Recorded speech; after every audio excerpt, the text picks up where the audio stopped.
to the Bad Drawing Nurse channel. It's been a minute since I came out with a video. A reason being, I was out on a couple of trips, really, if I started back from a couple months ago. Went on a trip with the missus, just her and I, and then recently we went on a trip with my family. Being on this trip kind of got me thinking about how kind of needed it was for me. I just hit my 1-year mark working as a nurse on the floor, which is pretty huge, but it took a lot to get here. This job will take a lot of you physically, mentally, emotionally, and you got to do things to help take care of yourself.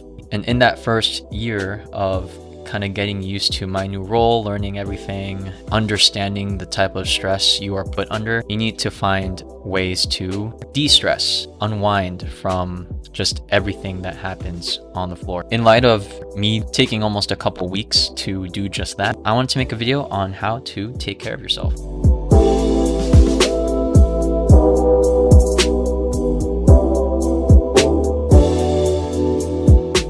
For this first half of the video, I kind of wanted to focus on how do you take care of yourself at work when you're on the floor, at your job? How do you make yourself less stressed than you need to be? And that's a lot easier said than done, and people are unique. We respond to stress in our own unique ways. So one of the first couple things that I learned for myself was to stress less about certain things, most of which came from thinking about how others perceived of me. When I first started, and I think for many other folks who just start as well, one of the main fears that you have going in is that others will see you failing and will judge you about it.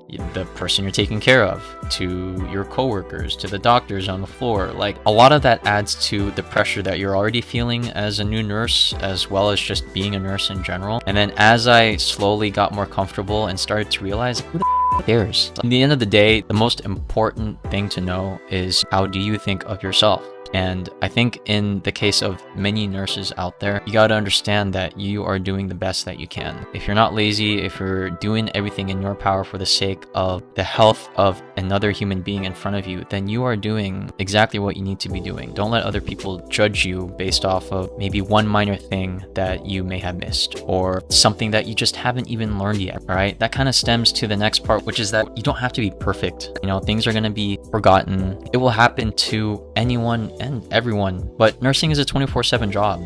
And if the next person gives you about it, be aware that it happened once and try your best to not let it happen again. But at the same time, people shouldn't be so hard on you, especially if you did everything that you knew you were supposed to do. And when you're learning, you might miss some things, or you might not be aware of certain things that you have to do, but don't let other people shame on you for it when you're just starting off. And then one last pretty major thing to relieve some of the stress that happens on the floor: don't get involved with workplace drama. Nothing that I really get into myself, but as my titas call it, chismis. Just have it go through 1 year and go out the other. It's just not worth it. It's not worth your brain power, considering how much you already have to use on your actual job.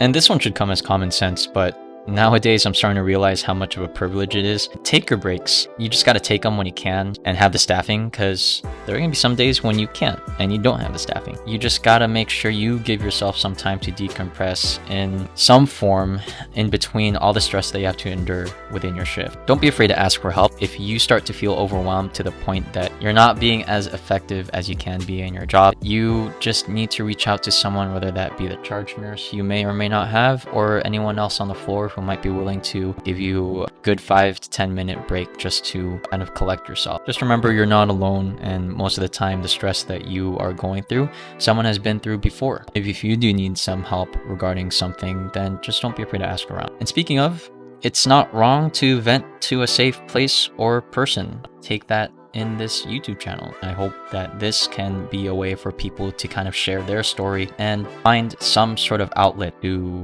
share what might be brewing up inside of them from being in this field for as long as they have. And of course, you want to make sure that whoever it is you are ranting to has the space and capacity to take it all into, because like I said, we're all in the same battle here. Sometimes they might not have the mental and emotional capacity to listen in on whatever you're going through too. You know, that's okay. Just find someone else or find another way to vent it out. Another also pretty common sense one that no one should forget is stay hydrated, because I know I've gone through some shifts where I only have my coffee in the morning and I don't really get my first sip of water till 12 hours after at the end of my shift. That's really bad, you know. Gotta look out for my future self and kidneys and like everything else.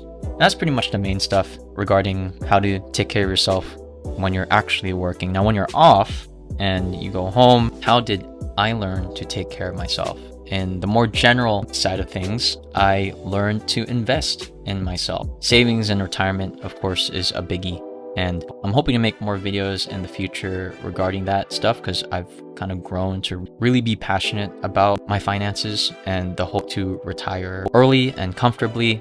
But again, that's a whole different topic on its own. But I do think it's important for everyone to at least take that into account, because I'm pretty sure that no one is trying to work until they drop. That definitely comes with planning and saving up.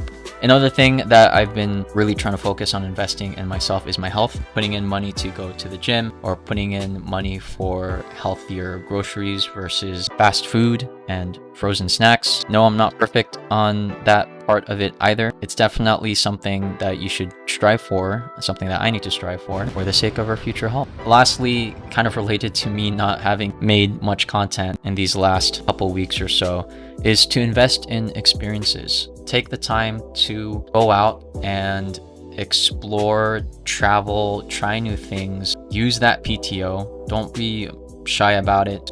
Takes your mind off of everything that happens back at home, everything that happens when you clock in. And I think that is definitely an important way to kind of collect yourself and kind of recharge for the next coming stretch that you have. This next one is pretty big that I kind of hold to heart. A lot of other folks should definitely try to think about it more, is to learn to take care of yourself before taking care of others. Very demanding job, takes a lot of you. You give so much at work that there's very little left once you're at home, and I can definitely relate to that. Do what you gotta do to recharge. Don't be afraid to be a couch potato, okay? In moderation. There are gonna be days where right after a big stretch of shifts that you had, or even just after one really tough shift, the next day you won't be able to do anything. And that's okay. Take that time to really rest, to really collect yourself and be ready for the next day, whether it is another shift that you have or whether you actually have to catch up on all the chores and everything you got to do.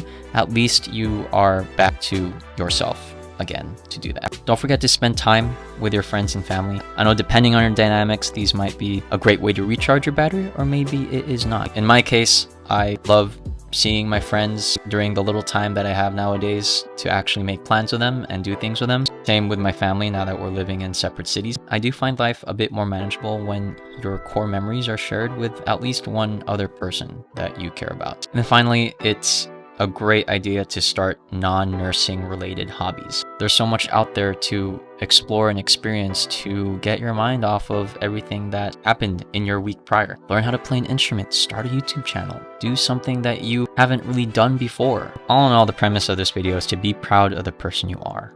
After all, this job does require a lot of sacrifice and strength, but just make sure you don't lose yourself in the sauce. After all, being a nurse takes parts of you that might have been there in the beginning. The desire to learn something new every day, the passion to get on the floor after that 5 a.m. alarm, reasons for you to be happy with a role that took years and years of grinding to achieve. Sometimes all those reasons that you push through to finally land this job, they start to slowly go away. And you start to forget it. You start to dread the alarm in the morning. I don't think that really goes away, to be honest with you, but some days might be a little better than others. Or that desire to learn something new every day, maybe you'd rather just not use your head. And I get that, but you gotta remember the person that you were right when you started. That new nurse with all their enthusiasm, compassion, their care, curiosity, determination to become a better person each day. Everyone still has it in them. They just have to find it, and they can't lose it. And the best way to do that is to continue to do the things that make you happy and healthy. To continue making sure that people who go through those hospital doors are doing the same. So please take care of yourself. And if that means taking as much needed time off so that you can enjoy the world outside of the hospital doors around you, then so be it, because that is kind of what I did. So take care. And if you enjoyed this video, please feel free to check out my other ones and subscribe. Bye.